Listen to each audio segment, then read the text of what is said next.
Avant les cris, avant les buts, avant les étoiles cousues sur les maillots, il y avait une idée, un ballon et des rêves en noir et blanc. Depuis 1848, le football tisse sa légende année après année. Des pelouses boueuses d'Oxford au stade flamboyant du Qatar, des héros oubliés. Au roi d'Instagram, ce sport n'a cessé de vibrer, de choquer, d'éblouir et d'unir. Voici 177 années d'exploits, de tragédies, de gloires et de révolutions. Une fresque humaine et planétaire peinte avec des crampons et des cœurs battants.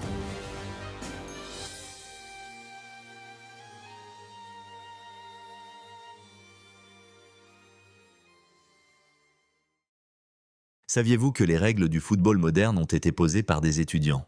Remontons ensemble au cœur du 19e siècle, là où tout a commencé. En 1848, à l'université de Cambridge, un groupe d'étudiants décide de mettre de l'ordre dans le chaos des différentes pratiques de football. Ils rédigent les toutes premières règles unifiées, appelées les règles de Cambridge. Ces règles interdisent l'usage des mains ainsi que les contacts violents. Un an plus tard, en 1849, à l'université d'Oxford, un match expérimental est organisé. Les étudiants y testent les règles de Cambridge sur le terrain, en conditions réelles. L'objectif? Voir si elles fonctionnent et les améliorer. Ce test marque une nouvelle étape vers des règles uniformisées dans tout le pays. À partir de 1850, une transformation importante s'opère dans les écoles anglaises. On abandonne progressivement le ballon ovale associé au rugby pour adopter un ballon rond. Plus adapté au jeu au pied, il symbolise la séparation croissante entre rugby et football. En 1851, pour la première fois, les joueurs, lors de matchs de football documentés, portent un uniforme commun. L'année suivante, en 1952, le football gagne en popularité dans les internats anglais. Il devient un sport central dans la vie scolaire. Cette diffusion dans les établissements éducatifs va jouer un rôle clé dans sa structuration et son expansion à l'échelle nationale.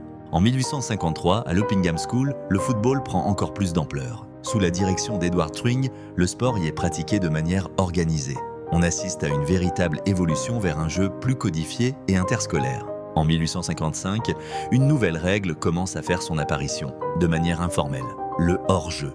Certaines écoles anglaises introduisent cette idée pour réguler les positions des joueurs et rendre le jeu plus stratégique. Ce n'est pas encore la règle telle qu'on la connaît aujourd'hui, mais c'est un premier pas vers un football plus tactique.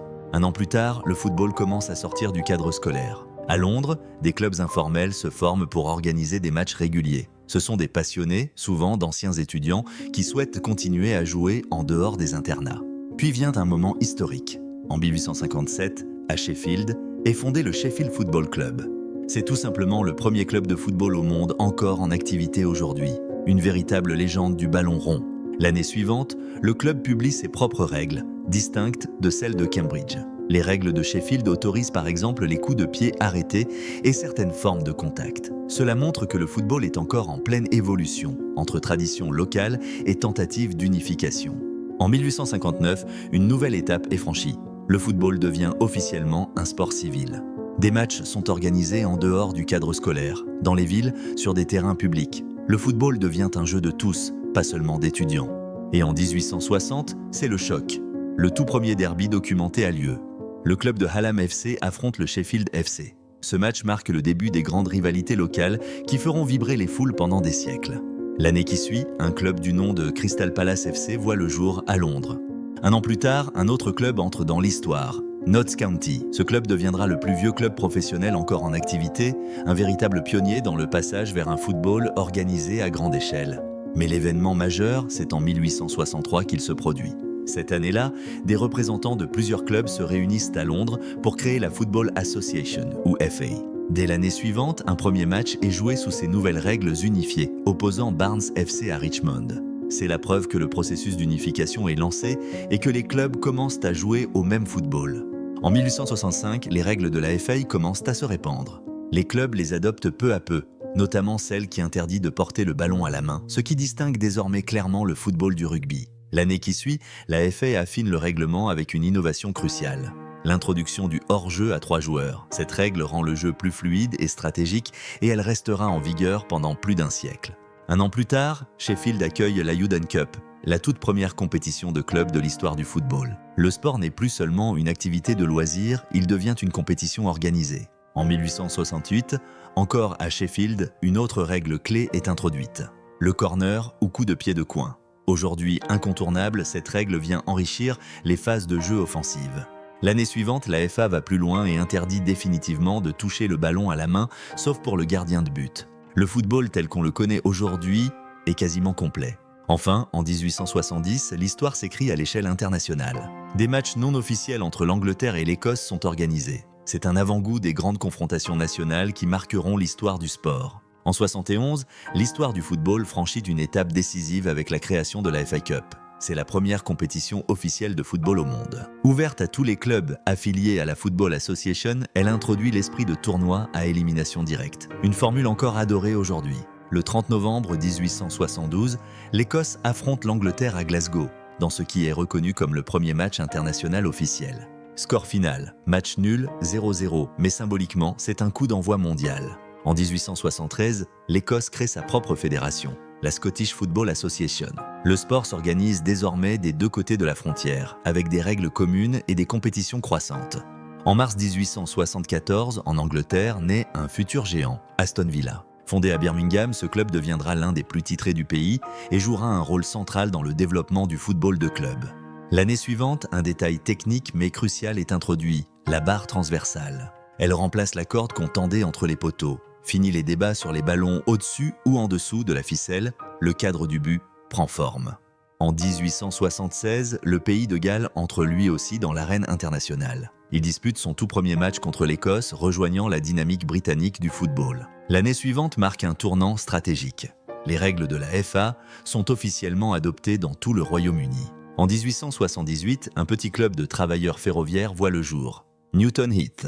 Ce nom ne vous dit peut-être rien, mais ce club deviendra plus tard Manchester United, l'un des plus grands clubs du monde. L'année suivante, un autre grand club anglais est fondé, Sunderland AFC. Rapidement, il deviendra l'un des clubs les plus redoutables de la fin du 19e siècle, notamment grâce à ses titres et à sa régularité. Enfin, en 1880, une révolution tactique est en marche. Le passing game, ou jeu de passe, commence à remplacer le dribble individuel, jusque-là dominant. Le football devient plus collectif, plus fluide et amorce la transition vers le jeu moderne que l'on connaît aujourd'hui.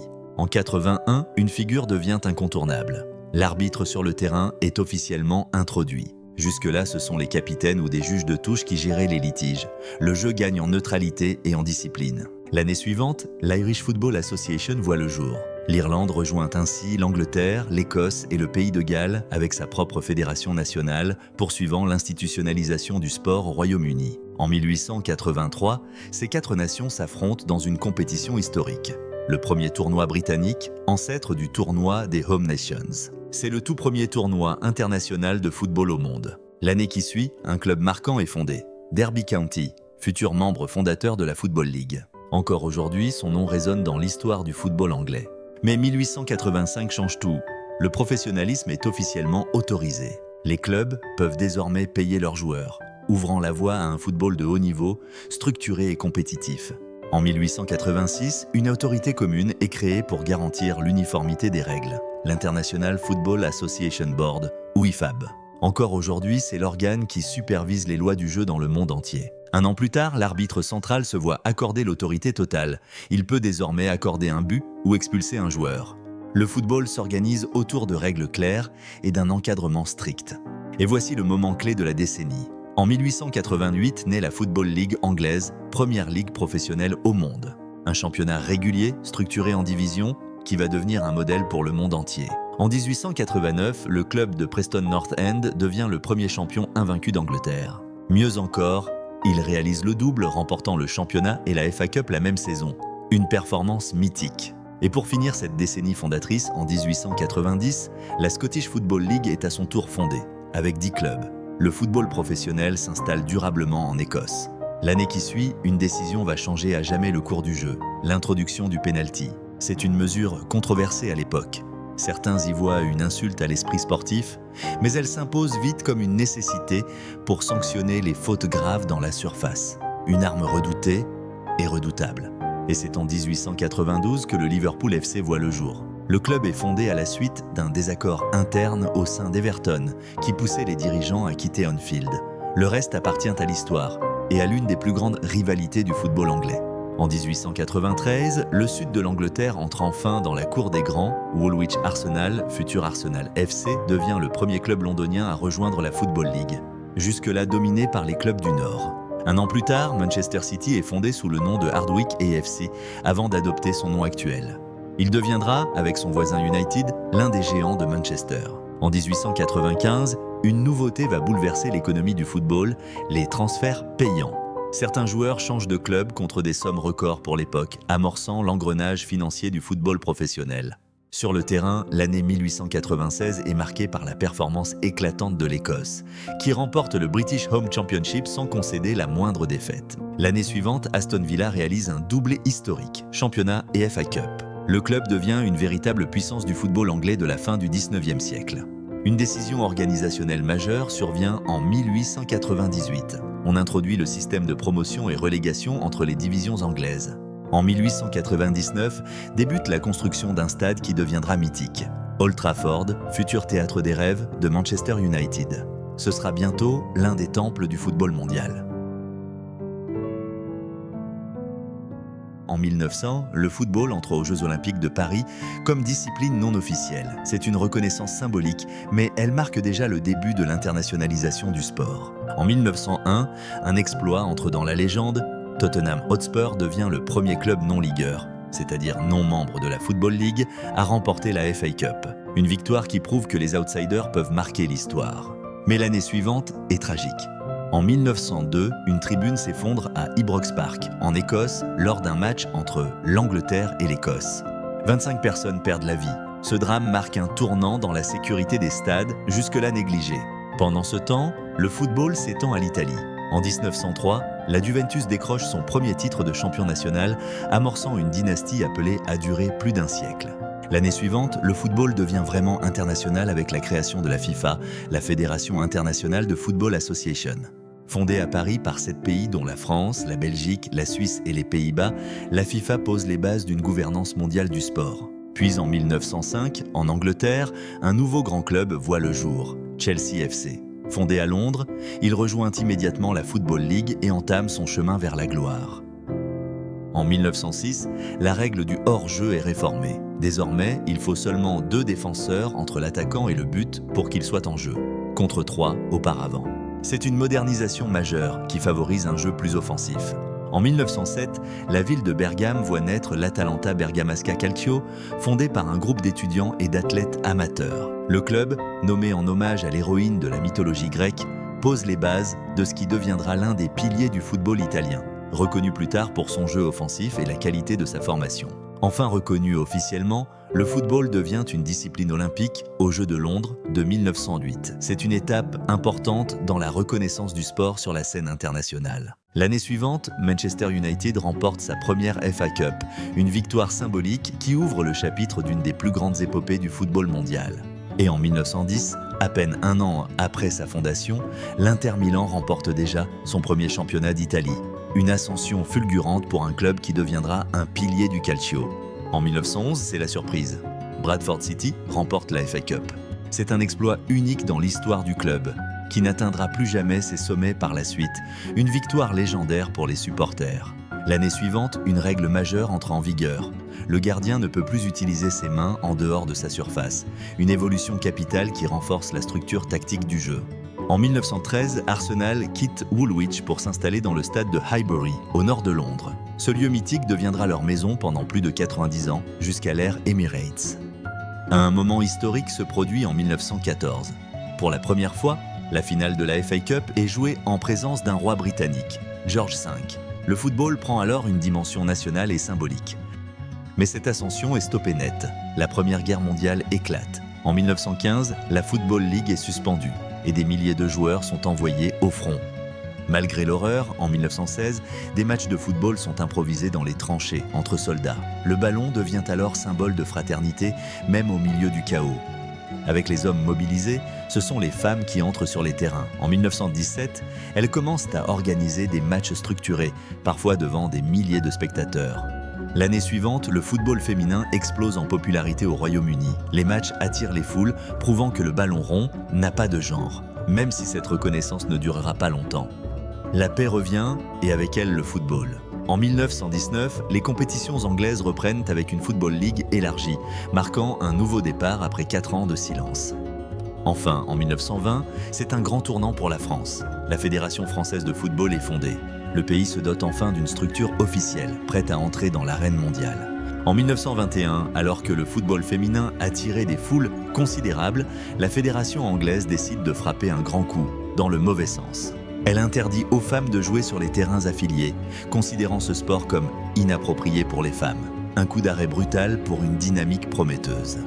L'année suivante, de l'autre côté de l'Atlantique, le club brésilien Vasco da Gama prend une décision historique. Il aligne des joueurs noirs et issus de milieux populaires à une époque où l'élite brésilienne excluait ces catégories. Le club devient un symbole de lutte contre la ségrégation dans le football. En 1923, Wembley accueille sa toute première finale de FA Cup. La foule est si nombreuse qu'elle déborde sur le terrain. Un policier à cheval, monté sur un destrier blanc, parvient à dégager la pelouse. Cet événement entrera dans la légende comme la fameuse finale du cheval blanc. En 1924, l'Uruguay débarque en Europe et remporte haut la main le tournoi olympique de football à Paris. Sa supériorité technique annonce déjà ce qui va suivre, une domination mondiale à venir. L'année suivante, une modification majeure des règles change le jeu. Désormais, un attaquant est considéré onside s'il y a 2 défenseurs entre lui et le but, au lieu de 3. Cette réforme booste l'attaque et rend le jeu bien plus spectaculaire. En 1926, le club madrilène change de dimension. Le roi Alphonse VIII lui accorde le titre de Real, ce qui signifie royal. C'est ainsi que le Madrid Football Club devient officiellement le Real Madrid. En 1927, Cardiff City crée la surprise en remportant la FA Cup. Il reste à ce jour le seul club non anglais à avoir soulevé ce trophée. Une performance toujours inégalée. Lors d'un congrès tenu à Amsterdam, la FIFA prend une décision historique. Organiser une Coupe du Monde de football indépendante des Jeux Olympiques. Le projet est lancé. 1929, l'Espagne entre à son tour dans l'ère du football professionnel. Le championnat espagnol, la Liga, voit le jour, réunissant les meilleurs clubs du pays. Enfin, en 1930, l'Uruguay organise et remporte la toute première Coupe du Monde de l'histoire. Le pays devient double champion olympique et champion du monde, asseyant sa domination sur le football international. En 1931, la Liga espagnole connaît son tout premier champion, l'Athletic Bilbao. Ce club basque pose ainsi sa marque dans l'histoire naissante du football professionnel espagnol. L'année suivante, la Coupe du Monde est mise en pause car les Jeux Olympiques de Los Angeles ignorent le football, marquant une période d'incertitude pour la compétition internationale. En 1933, une innovation pratique apparaît. Lors d'un match entre Arsenal et Everton, les joueurs portent pour la première fois des numéros dans le dos de leur maillot, facilitant leur identification pour le public et les commentateurs. 1934, l'Italie organise et remporte la Coupe du Monde sur son sol. Ce succès sportif est récupéré par le régime fasciste de Mussolini qui utilise la victoire comme un symbole nationaliste. En France, en 1935, naît le Stade Reims, futur grand club du football français qui jouera un rôle majeur dans l'après-guerre. L'Italie confirme sa domination en football en remportant la médaille d'or aux Jeux Olympiques de Berlin en 1936, renforçant son statut de grande puissance footballistique. Un autre tournant technologique intervient en 1937 avec la première diffusion télévisée d'un match de football en Angleterre. Le sport commence à toucher un public beaucoup plus large grâce à ce nouveau média. L'Italie conserve son titre de champion du monde en 1938 en battant la Hongrie en finale. Ce doublé confirme sa place au sommet du football mondial à la veille de la guerre. La Seconde Guerre mondiale éclate en 1939 et le championnat anglais est suspendu. Une fois de plus, le football est mis en pause par le conflit mondial. Malgré la guerre, le football ne disparaît pas complètement. En 1940, des championnats régionaux de substitution sont organisés en Angleterre, permettant aux passionnés de continuer à suivre le sport, même en temps de guerre. En 1942, la Coupe du Monde est une nouvelle fois annulée en raison du conflit mondial, interrompant la compétition internationale la plus prestigieuse. Malgré la guerre, le Dynamo Moscou remporte pour la première fois le championnat d'Union soviétique, marquant une étape importante pour le football soviétique. Dans les territoires occupés par des matchs clandestins continuent d'être organisés en 1944. Ces rencontres sont un acte de résistance et de courage face à l'interdiction. La guerre s'achève l'année qui suit et le football reprend peu à peu ses droits dans les pays affectés, symbolisant un retour à la normalité. 1946, le mythique stade de Wembley accueille la reprise officielle de la FA Cup, marquant un moment fort de renaissance pour le football anglais. En 1947, l'Angleterre et la France s'affrontent dans la première rencontre internationale officielle depuis la fin de la guerre, renouant avec les échanges sportifs internationaux. Aux Jeux Olympiques de Londres, la Suède remporte le tournoi de football grâce à une génération dorée, attirant l'attention sur le football nordique. En 1949, le Torino FC domine le championnat italien, mais une catastrophe aérienne tragique décime l'équipe, plongeant le football italien dans le deuil. Enfin, en 1950, devant 200 000 spectateurs au mythique stade Maracanã, l'Uruguay réalise l'exploit en battant le Brésil en finale de la Coupe du Monde. Cet événement, surnommé le Maracanazo, reste l'un des plus grands chocs de l'histoire du football. L'année qui suit, Tottenham Hotspur devient le premier club britannique à remporter le championnat après la Seconde Guerre mondiale, marquant le retour des grandes compétitions. En 1952, la Hongrie triomphe aux Jeux Olympiques avec sa légendaire équipe des Magics Magyars, réputée pour son style de jeu révolutionnaire. 1953, l'Angleterre subit une lourde défaite 6-3 à Wembley face à la Hongrie. Ce match choque le football anglais et change profondément sa vision du jeu. L'année suivante, l'Allemagne de l'Ouest remporte sa première Coupe du Monde en battant la Hongrie, favorite du tournoi lors de la finale surnommée le Miracle de Berne.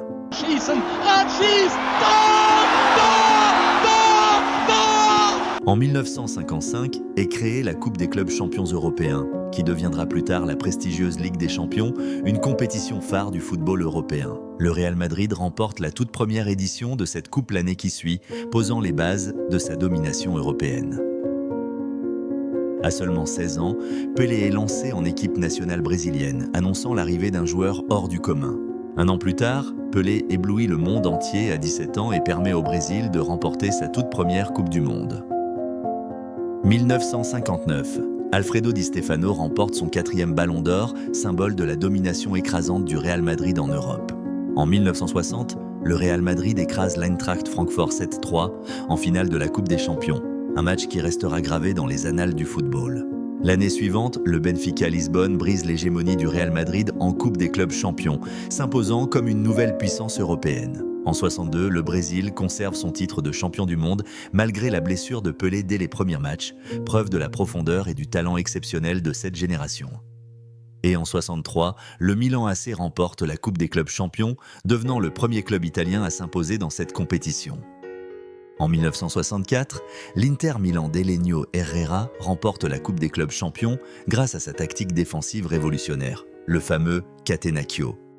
Eusébio, originaire du Mozambique, devient en 1965 le premier joueur africain de naissance à remporter le Ballon d'Or, symbolisant l'émergence des talents africains. En 1966, l'Angleterre remporte sa seule Coupe du Monde à ce jour, chez elle, après une finale controversée face à l'Allemagne de l'Ouest. Le Celtic Glasgow devient en 1967 le premier club britannique à remporter la Coupe des clubs champions, avec une équipe composée à 100% de joueurs locaux. En 1968, l'Italie remporte le championnat d'Europe organisé chez elle, lors d'un match final rejoué, une première dans l'histoire de la compétition. Le Milan AC confirme sa suprématie en Europe en remportant sa 2e Coupe des clubs champions en 1969. Enfin, en 1970, le Brésil de Pelé décroche sa 3e Coupe du Monde, équipe souvent considérée comme la meilleure de tous les temps. En 1971, la FIFA reconnaît officiellement le premier match international de football féminin, un moment important pour la reconnaissance du football au féminin. En 1973, Johan Cruyff signe au FC Barcelone, une arrivée qui va révolutionner l'histoire et le style de jeu du club catalan. L'année suivante, Cruyff et les Pays-Bas éblouissent le monde lors de la Coupe du Monde avec leur football total, un style de jeu dynamique et collectif. En 1975, le Bayern Munich remporte sa 2e Coupe des clubs champions consécutive, affirmant son statut de club mythique. La Tchécoslovaquie remporte l'Euro 1976 grâce au pénalty audacieux de Antonín Panenka, devenu depuis une technique célèbre. Antonín Panenka! Oh, it's genius! Liverpool gagne sa première Coupe des clubs champions en 1977, lançant une période de domination anglaise en Europe. L'Argentine remporte sa première Coupe du Monde l'année suivante, organisée sur son sol, dans une ambiance passionnée et électrique. Le club anglais Nottingham Forest, sous la direction de Brian Clough, devient champion d'Europe pour la première fois en 1979, une surprise dans le monde du football. En 1980, l'Allemagne de l'Ouest remporte de nouveau le championnat d'Europe, grâce à une équipe disciplinée et efficace, confirmant sa place parmi les grandes nations du football. En 81, Flamengo remporte la Coupe intercontinentale, portée par un Zico éblouissant qui s'impose comme une légende du football brésilien. L'année suivante, l'Italie remporte une Coupe du Monde mémorable grâce à Paolo Rossi, auteur d'une performance exceptionnelle qui marque l'histoire. Michel Platini signe à la Juventus en 1983, amorçant sa période la plus brillante sur la scène européenne. En 84, la France triomphe à l'Euro organisé chez elle, avec un Michel Platini au sommet de son art, dominant le tournoi. Le 29 mai 1985, la finale de la Coupe d'Europe entre Liverpool et la Juventus est endeuillée par la tragédie du Heysel, provoquant l'exclusion des clubs anglais des compétitions européennes pendant plusieurs années.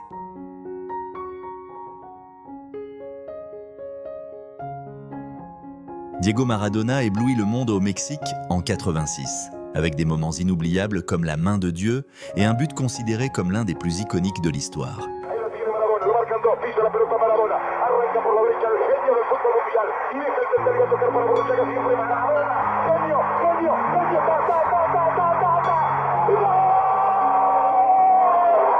L'année suivante, le FC Porto crée la surprise en remportant sa première Coupe des clubs champions, marquant une nouvelle étape pour le football portugais. Les Pays-Bas remportent l'Euro 88 avec un but légendaire de Marco van Basten en finale. Une victoire marquante pour le football néerlandais. L'année suivante, le Milan AC écrase le Steaua Bucarest 4-0 en finale de Coupe des clubs champions, grâce à une équipe néerlandaise dorée composée de joueurs comme Gullit, Rijkaard et Van Basten. En 1990, l'Allemagne de l'Ouest décroche sa troisième Coupe du Monde en battant l'Argentine en finale, confirmant sa puissance dans le football mondial. 91, l'Étoile rouge de Belgrade remporte la Coupe d'Europe, un dernier exploit avant l'éclatement de la Yougoslavie. Invité à la dernière minute, le Danemark crée l'exploit en remportant l'Euro 1992, un des plus grands retournements de l'histoire du football. 93, l'Olympique de Marseille devient le premier et unique club français à remporter la Ligue des Champions, un exploit majeur pour le football français. Boli dans l'axe, Marcel Desailly au second poteau, et but de Boli. L'année suivante, le Brésil décroche sa quatrième Coupe du Monde au tir au but face à l'Italie, dans une finale tendue et mémorable. Roberto Baggio, le Brésil est champion du monde.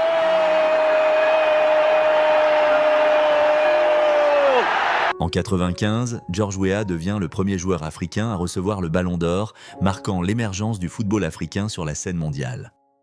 George Weah n'est pas européen, mais ça ne l'empêche pas d'être le meilleur chez nous. L'Allemagne remporte l'Euro 96 avec le tout premier but en or marqué en finale, un tournant dans l'histoire des règlements du football.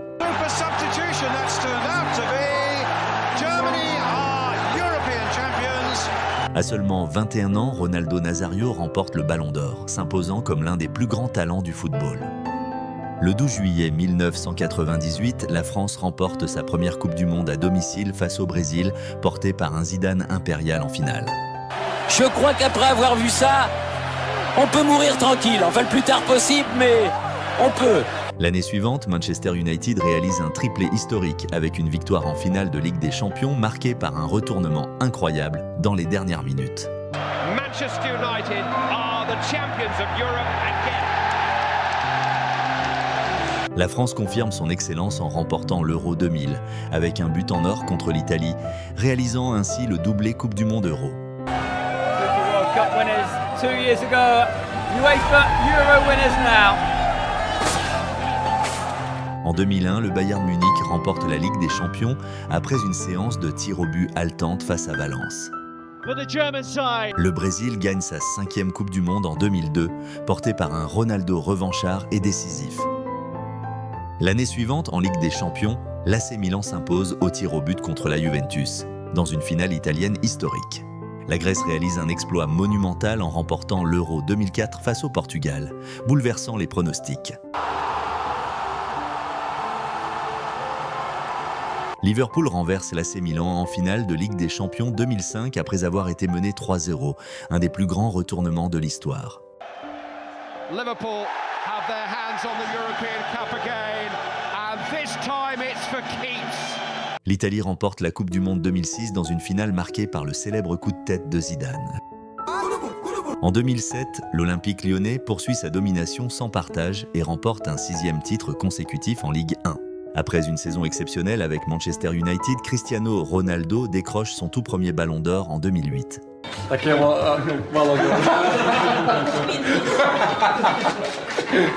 Le FC Barcelone de Guardiola réalise un sextuplé inédit en 2009, porté par un Lionel Messi étincelant.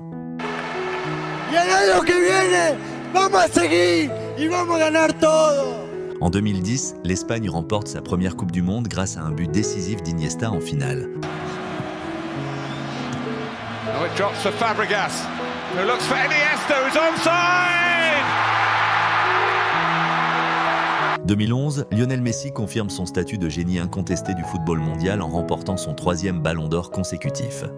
L'année suivante, il inscrit 91 buts en une seule année civile, effaçant le record vieux de 40 ans de Gerd Müller. En 2013, Sir Alex Ferguson met fin à 26 ans de règne à Manchester United avec un dernier titre de champion d'Angleterre. 2014, le Brésil encaisse un terrible 7-1 face à l'Allemagne en demi-finale de son mondial, devant un pays sous le choc.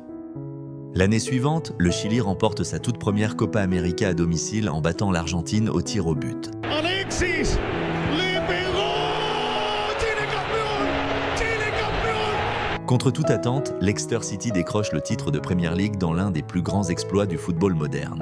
Premier League champions 2016, the amazing Leicester City!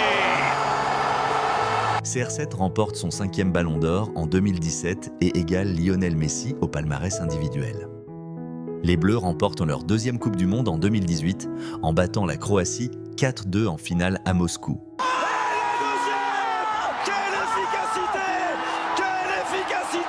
En 2019, l'Algérie remporte la Coupe d'Afrique des Nations en Égypte, 29 ans après son dernier sacre. Ça fait tellement plaisir. Ouais. C'est la première CAN depuis qu'on est né. En 90, on n'était pas là. 2019, on est là. Un an après la France.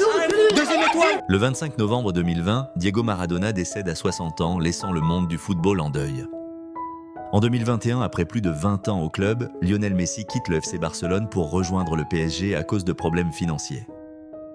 L'année suivante, Karim Benzema remporte le Ballon d'Or après une saison exceptionnelle, marquée par des performances décisives en Ligue des Champions.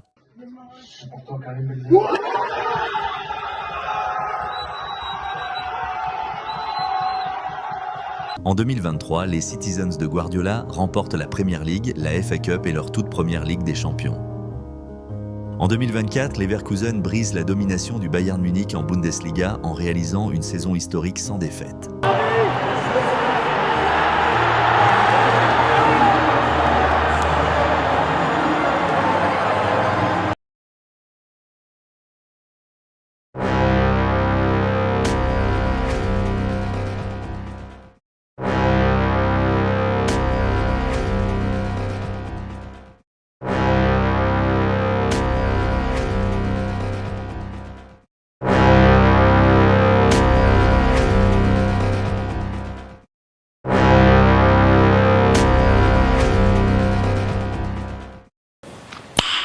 Nice.